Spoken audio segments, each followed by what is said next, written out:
Dedication from India, my motive spiritual meditation by Bhagavad Gita।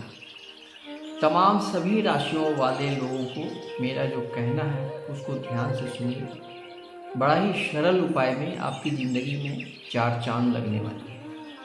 इसके लिए करना क्या है, मेरे जो गुरुदेव हैं उनका अनुसार वेद पुराण सभी धार्मिक किताबों के अनुसार जो बातें हैं, रोग निवारण, ग्रह बाधा से मुक्ति, धन लाभ, व्यापार में वृद्धि, सुख समृद्धि, शांति तथा सभी प्रकार के कष्टों से निवारण हेतु घर के बाहर किसी खुले स्थान पर एक फलदार वृक्ष लगाएं और प्रतिदिन या सप्ताह में किसी एक दिन जल चढ़ाएं, जिससे शीघ्र ही शुभ फल की प्राप्ति होगी। सूर्य, चंद्र, पृथ्वी, जल, अग्नि और वनस्पति जगत के प्रत्यक्ष देवी देवता हैं, जिनके प्रातः स्नान करके एक लोटे में जल लेकर ओम वनस्पतये नमः, ओम वनस्पतये नमः का 11 बार उच्चारण करते हुए जल चढ़ाएं। आप देखे होंगे बहुत सारे भक्तों को पेड़ में जल चढ़ाते हैं, उनका यही विशेष लाभ होता है, क्योंकि ब्रह्मांड के विश्व चराचर के जो प्रभु हैं, परमात्मा हैं, वृक्षों में निवास करते हैं और वो वृक्ष जो फल देने वाले हैं, ऐसे वृक्ष पर भगवान की कृपा होती है। इसके लिए प्रार्थना करें। प्रार्थना आपका सभी कष्ट दूर करेंगे, चिंता, ग्रह बाधा जरूर दूर हो जाएंगे। साथ ही व्यापार में लाभ होगा, धन की प्राप्ति होगी और सभी मनोकामनाएं पूर्ण होगी। सुख समृद्धि बढ़ती है तथा मनुष्य के जीवन में सुखमय व्यतीत होता है। यही रोग निवारण, बाधा ग्रह से मुक्ति का एक उपाय है।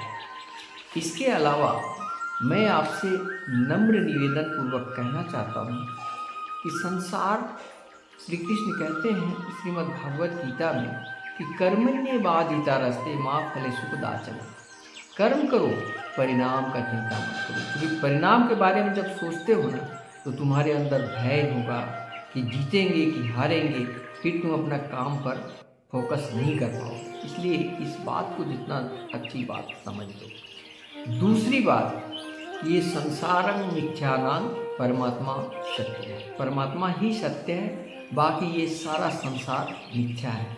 हम सब मानव जीव के लिए भोजन, पानी, जिसे मनोविज्ञान भी कहता है, भूख, प्यास और सेक्स, यही तीन की आपूर्ति होने से हम प्रसन्न रहते हैं और तीन की आपूर्ति नहीं होने से हम प्रसन्न नहीं रहते हैं। चाहे जीव जंतु हो, हर जीव जंतु, पेड़ पौधे, सबके साथ यही लागू है। वो भोजन, प्यास और सेक्स, काम वासना, जिससे उनकी वंश बढ़ते रहती है। जानवरों का भी यही है।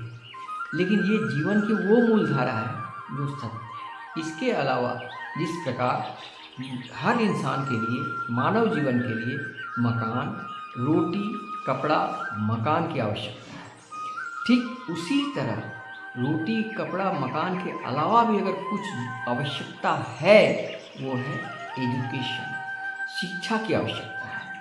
शिक्षा के बिना मानव नहीं है। और शिक्षा के साथ साथ संस्कार भी होनी चाहिए, संस्कारी होना चाहिए। आप जिस परिवार में संस्कार नहीं है, वो परिवार का विकास नहीं है, उस परिवार में भक्ति नहीं है, उस परिवार में दया नहीं है, उस परिवार में सत्य नहीं है, शुद्धि नहीं है। इसलिए दोस्तों, श्री कृष्णा कॉन्शसनेस को अपनाइए और हानिकारक इच्छाएं ये दो प्रकार की हैं। ये जिंदगी की दो फाउंडेशन मैं बताने जा रहा हूँ, एक प्यार का फाउंडेशन, एक भक्ति मार्ग का फाउंडेशन। भक्ति मार्ग यानी पूजा पाठ, मंदिर में जाकर के आप पूजा पाठ करते हो, हर कोई करता है। लेकिन अगर पूजा पाठ करने के लिए जो लोग जाते हैं मंदिर में, वो अपनी इच्छाओं की तृप्ति के लिए अगर कोई पूजा पाठ करते हैं, ये सारी पूजा पाठ व्यर्थ में चली जाती है। पूजा पाठ सच्चे रूप से वही करते हैं जो भावनाओं से, भगवान को प्रसन्न करना चाहते हैं और भगवान भाव के भूखे हैं। आप मज़े की बात है, ये आने वाला समय सावन का महीना है और महादेव के सर पर जल चढ़ाते हैं, जबकि सबको पता है कि महादेव के सर यानी जटा के अंत से गंगा जी निकली है, जल की धारा निकली है, इतनी बड़ी गंगा निकली है, उनको जल की क्या जरूरत है? फिर उन्हीं के माथे में इतना जल देने की क्या जरूरत है? लेकिन यही जरूरत है, क्योंकि वहाँ पर आपकी भावना, आपका भाव, आपकी भक्ति दर्शाई। इस बात के भूखे महादेव हैं।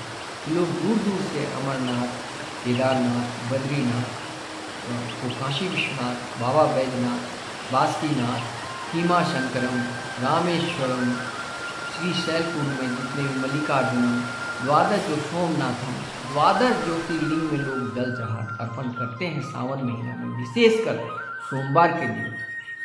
ऐसे में सभी को ये कहना चाहता हूँ दोस्तों कि सावन महीने में हर किसी दिन महादेव को आप जल अर्पण कर सकते हैं। 12 महीने में सब दिन कर सकते हैं, हर घड़ी कर सकते हैं, हर वक्त कर सकते हैं। लेकिन आपकी शुद्धता के लिए, आपका मनोकामना पूर्ति के लिए जो माना जाता है सावन महीना में विशेष रूप से क्यों माना जाता है, इसका कारण ये है कि देवशयनी एकादशी को भगवान श्री विष्णु सो गए और वो आपको 20 नवंबर से वो फिर देवठान एकादशी को वो जगेंगे। तब तक के लिए महादेव, दुर्गा जी, गणेश जी, आदि शक्ति दुर्गा, इस तरह के सभी लोगों के चार्ज में ये संसार चले। जिसे भर सावन महादेव का, फिर भादों में गणेश, गणपति बप्पा मोरिया वो चलेंगे। फिर आ जाएंगे नवरात्रि। नवरात्रि में 9 दिन 10 दिन जो माता आदि शक्ति हैं दुर्गा जी, वो उनके शरण में सारे लोग जाएंगे। किस्मत चमकाने का सुनहरा मौका है, वो है नवरात्रि। नवरात्रि में अपना किस्मत चमकाएं। इसके बाद में आता है दीपावली, माँ काली पूजा, लक्ष्मी पूजा। इसके बाद में छठ पूजा होता है। इसी दौरान विष्णु भगवान का फिर जागरण होता है। फिर विष्णु भगवान पूरे साल जग जाते हैं और देव उत्थान एकादशी कहा जाता है, देव उत्थान एकादशी कहा जाता है। उसके बाद विवाहिक, गृह प्रवेश, सभी सूर्य का, सभी अच्छे काम, शुभ कार्य, मंगल कार्य होना प्रारंभ हो जाते हैं। घर का गृह प्रवेश, भूमि पूजन, सभी प्रकार का मंगल कार्य, विवाह, सब कुछ प्रारंभ हो जाते हैं। ये है विष्णु भगवान की महिमा। अब आइए भक्ति मार्ग में आपको कैसे, ये तो था भक्ति का। और प्यार का फाउंडेशन क्या है? लव का। अगर लव के फाउंडेशन में विश्वास है, भावना है, तो बहुत दूर तक जाएंगे, जिसमें किसी प्रकार के लोभ, क्रोध, मोह नहीं होते, सिर्फ त्याग की भावना होती है। लेकिन जिस प्रेम में, जिस प्यार में स्वार्थ है, किसी खास मकसद से मित्रता हुई है, प्यार हुआ है, रिश्ते बने हैं, वैवाहिक संबंध बन गए, वो टिकने वाले नहीं हैं, क्योंकि उनका फाउंडेशन में स्वार्थ है। तो स्वार्थ देखकर, धन देखकर, एजुकेशन देखकर, चेहरा देखकर आप प्रभावित होकर के जो विवाह करते हो, प्रेम करते हो, ये टिकने वाला नहीं है। लेकिन जो विश्वास करके एक दूसरे की भावना को समझते हो, फीलिंग्स को समझते हो, एक दूसरे को कद्र करते हो, तो ये प्यार सच्चा प्यार है।